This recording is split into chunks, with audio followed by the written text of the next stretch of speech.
Here's another errands video. Errands Better Buy Bicycle Part 2.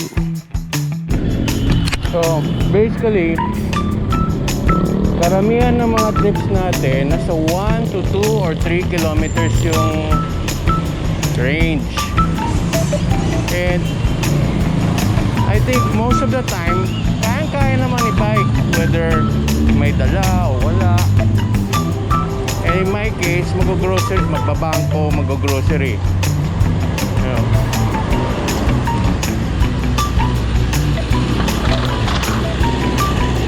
Kaya naman i-bike. Jai ba? Sometimes. Mas convenient ba mag-bike? Oo. Nakakatamad ba? Minsan. Depende rin sa mood eh. Minsan tinatamad ako mag-kotse, minsan tinatamad ako mag-bike. Depende lang talaga. Para sa mga tao na walang kotse, definitely kayang-kaya. Actually, 1 kilometer to 2 kilometers, kayang-kaya din lakarin eh. Ano yun?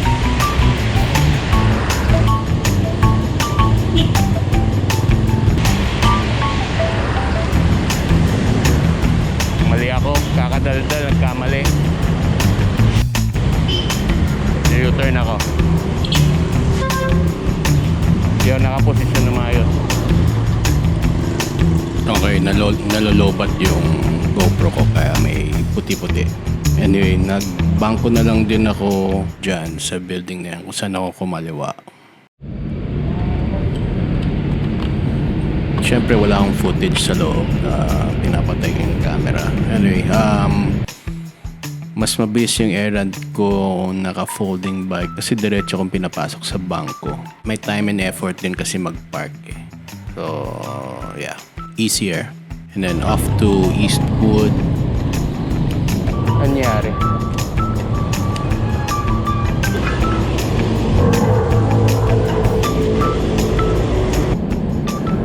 I usually park in the basement where there's secured ticketed parking. Anyway, free yan. Limited lang din yung medyo konti lang din yung racks sa baba pero lagi naman may bakante. Yeah, so I think pinipicturean nila din yung vehicle bago ka pumasok. So parang may reference sila bago ka lumabas.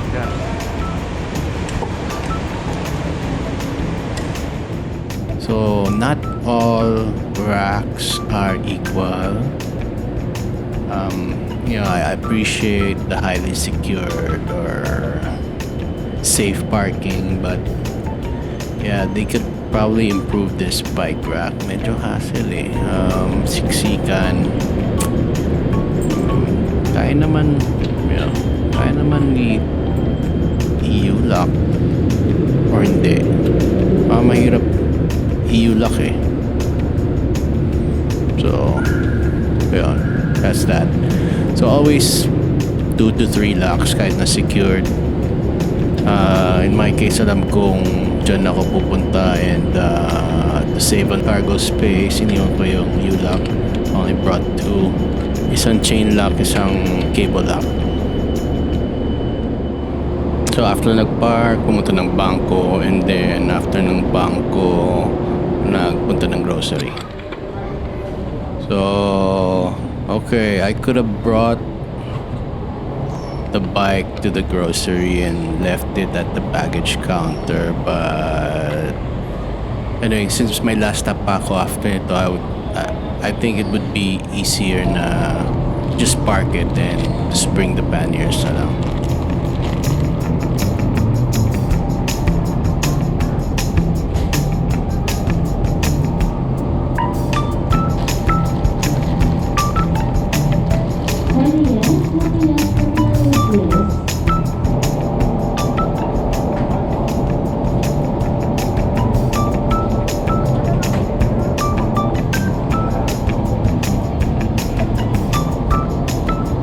Puto nilang mahal. Mahal.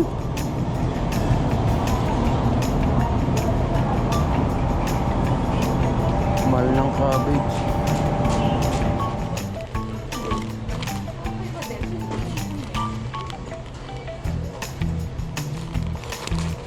Favorite section.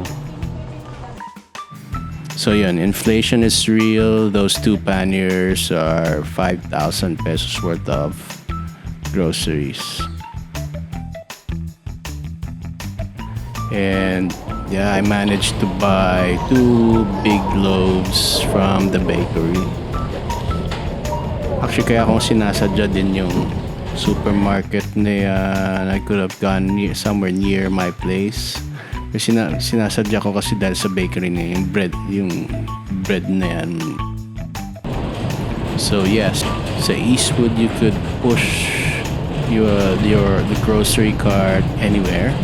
Handyman. Ano yun? DIY? Thank you. And you could stop to another store. Hindi ba nakakatuwa? Wala.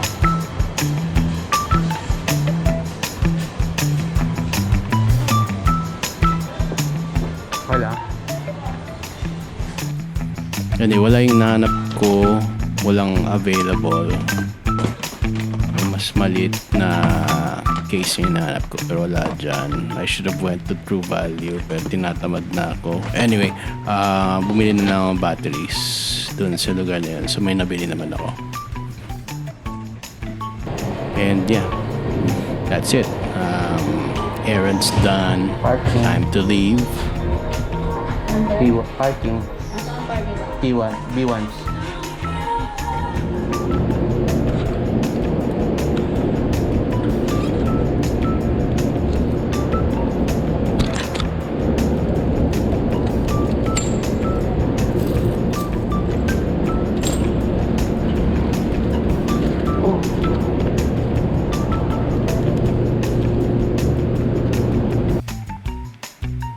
Okay, no more footage, just pictures.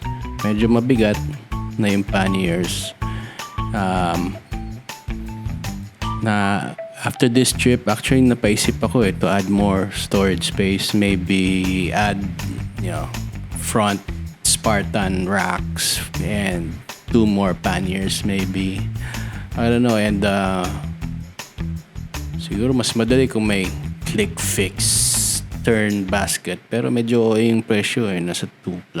Oh my god, ano yan, medyo mahal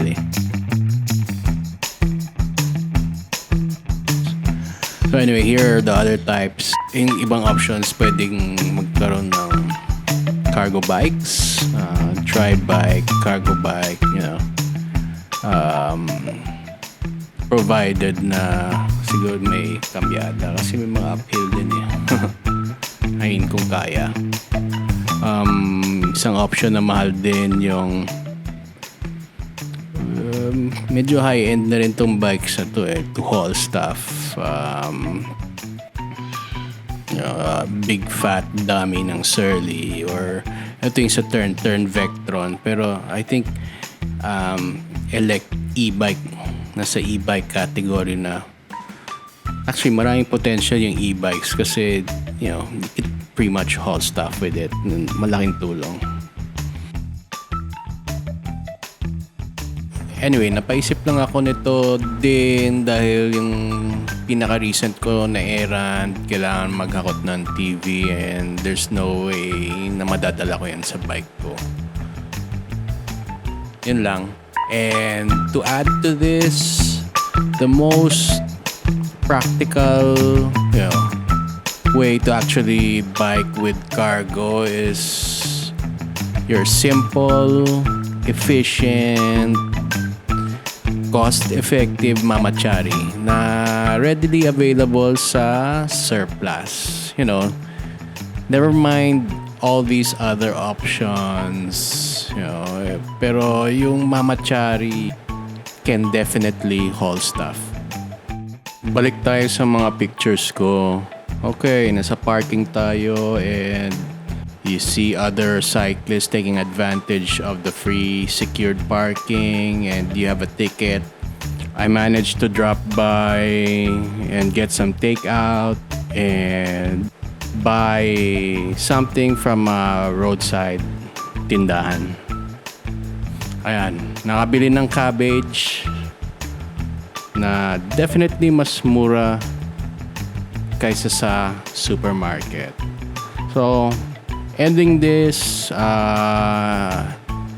isipin mo na lang, medyo may hassle din eh. Kaysa kunyari, magdala ng kotse o magdala ng maraming stuff. Pero, meron kasing benefit talaga eh. Nakatipid ako sa parking or public transpo, sa pamasahe.